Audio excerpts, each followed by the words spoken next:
Siapakah Rabiatul Adawiyah? Rabiatul Adawiyah adalah seorang wali Allah yang mengabdikan dirinya kepada Allah Subhanahu Wa Taala. Kesabaran dan perjuangannya harus dicontohi oleh setiap wanita Islam pada hari ini. Walaupun sejarah hidupnya bermula dari seorang wanita yang tidak mentaati perintah Allah, akhirnya dia memilih jalan sendiri dalam mencari ketenangan hidup. Kisah bermula pada zaman dahulu di mana kejahilan menyelubungi masyarakat Arab. Kebanyakan sekolah agama telah ditutup. Ayah Rabiatul Adawiyah adalah seorang guru agama, tetapi beliau terpaksa menjadi pedayung sampan. Untuk menarik minat orang menaiki sampannya, Rabiatul Adawiyah akan mendendangkan lagu yang merdu ketika mendayung sampan. Rabiatul Adawiyah sentiasa di samping ayahnya hinggalah dia dewasa. Apabila ayahnya telah meninggal dunia, dia pula yang menggantikan tempat ayahnya sebagai pendayung sampan. Mendengarkan suaranya yang merdu itu menarik hati seorang lelaki untuk membawanya pulang untuk dipersembahkan kepada raja, dan dia terpaksa berkhidmat untuk raja. Setiap hari dia akan menyanyikan dan menuang arak kepada raja dan tetamu raja. Suatu hari timbul kesedaran di hatinya dan merasa insaf dengan segala perbuatannya kerana kejahilan tu, sedangkan bapanya adalah seorang guru agama. Dari hari itu Rabiatul Adawiyah tidak mahu lagi menyanyi dan menuang arak. Dia sering duduk bersendirian, berzikir kepada Allah. Dia juga diseksa oleh raja dengan kerja yang berat. Pernah satu hari, pengawal raja disuruh melepaskan ular dan kalajengking ke dalam bilik Rabiatul Adawiyah kerana raja tidak senang melihat dia sentiasa berzikir. Tetapi akhirnya ular tersebut menekam pengawal raja. Rabiatul Adawiyah tetap tenang walaupun dia tidak diberi makan. Dia tetap mampu menjalankan ibadat kepada Allah.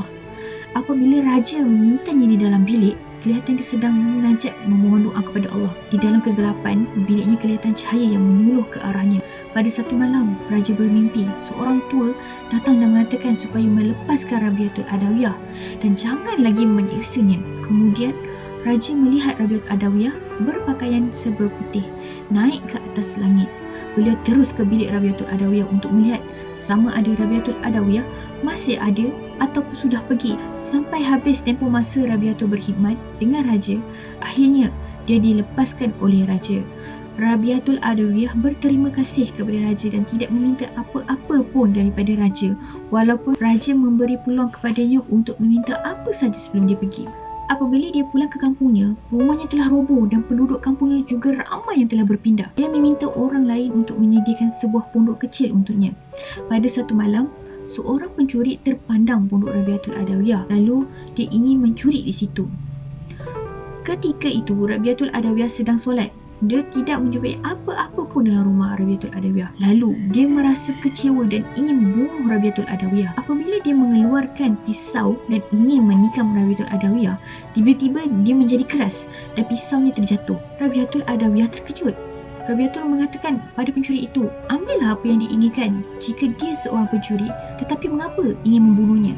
Lalu dia menyuruh pencuri itu mengambil wuduk dan bersolat serta memohon pada Allah apa yang diinginkan. Lalu pencuri itu bersolat dan meminta pada Allah agar mendapat rezeki yang banyak supaya dia tidak perlu lagi menjadi seorang pencuri. Pada masa yang sama, di luar kelihatan kereta kuda yang membawa banyak harta yang sedang menuju ke arah pondok Rabiatul.